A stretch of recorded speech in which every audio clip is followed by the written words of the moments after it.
In 2019, a small leather notebook was discovered at an estate sale in Montreal. Tucked away in a box of forgotten Soviet documents, it contained the final dictations of an 83-year-old man named Mickey, recorded by his grandson in 1952. Mickey's final hours were not spent on nostalgia. Instead, he spoke with technical urgency about a world that had been systematically erased. He claimed that the official history was a curated silence designed to hide an advanced past. Mickey grew up in Kazan during the 1870s. He described a city of red brick and white stone, where the architecture was far more than aesthetic. He claimed every building was part of a functional grid that interacted with the environment. Every major dome in Kazan was capped with copper and tall metal spires. Mickey claimed these were tuned resonators. When wind passed over them, they produced layered harmonics that were felt rather than heard. From a physics standpoint, a copper dome can act as a Helmholtz resonator. Mickey suggested that the city's layout was a giant instrument designed to lower aggression and improve the biological health of its citizens. Between 1897 and 1905, restoration teams arrived across the empire.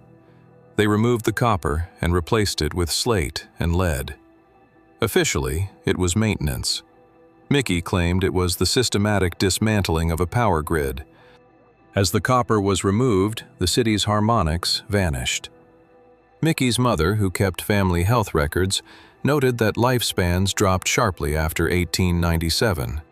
Infant mortality increased as the singing of the city stopped. Mickey's father was a specialist metalsmith trained in architectural resonance. He held vellum drawings of internal tower mechanics. In 1918, he was arrested by state officials, and all his technical drawings were confiscated. This wasn't just a Russian phenomenon. In 1896, German engineer Wilhelm Schaefer published research on copper domes modifying atmospheric pressure. His paper was published once and then vanished from all citations. Schaefer's career ended abruptly. No retirement file, no obituary. This academic erasure is a recurring pattern in the Tartarian narrative, where technologies that don't fit the industrial model are simply removed from record. Pre-1920 maps show city layouts based on equilateral triangles and golden ratios. These cities were connected in a grid that suggests global coordination long before modern telecommunications. Star forts are found globally, but many lack the high walls needed for defense. Some researchers suggest they were energy substations, located at precise nodes of the Earth's magnetic field.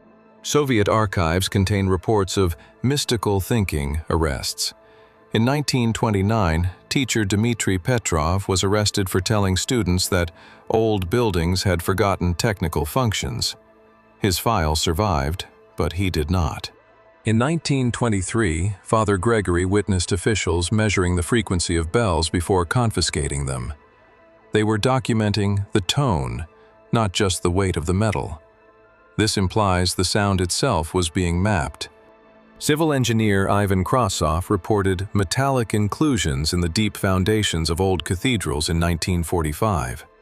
His recommendation for analysis was denied, and his subsequent reports were stripped of all anomalies.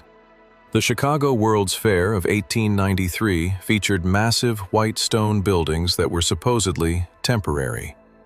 Critics of the official story suggest these were pre-existing structures, used to display a glory that was soon to be hidden. The transition from atmospheric resonance to coal and oil created a system of metered energy. Free energy cannot be taxed. The Tartarian narrative posits that this shift was economic, not technological. By the 1920s, history was standardized across the globe. Local stories of singing buildings were relabeled as folklore. The physical evidence was buried under new layers of concrete and asphalt. Mickey's grandfather claimed that without the harmonic field, humanity became more prone to stress and aggression. The modern world's noise was a replacement for the music of the past. Victor kept the notebook for 50 years, fearing the consequences of speaking out. He understood that the knowledge within ratios of height and curvature, challenge the very foundation of the modern story. In many archives, maps from the mid-19th century are missing or damaged. These specific documents often cover the regions Mickey described as the heart of the old system. The silence in the archives is measurable. Modern architecture uses materials like concrete and steel that absorb sound. Mickey's narrative suggests that the ancient use of red brick and metallic inclusions was designed to amplify and distribute energy. Mickey's final warning was, "They erased this so you would forget what you are capable of." He believed that knowing the past was the key to reclaiming a healthier, more harmonious future. Between 1945 and 1960, thousands of old technical documents were destroyed under modernization programs. The originals were replaced by sanitized versions that removed all mention of atmospheric electricity. After the notebook was found, researchers attempted to verify Mickey's claims.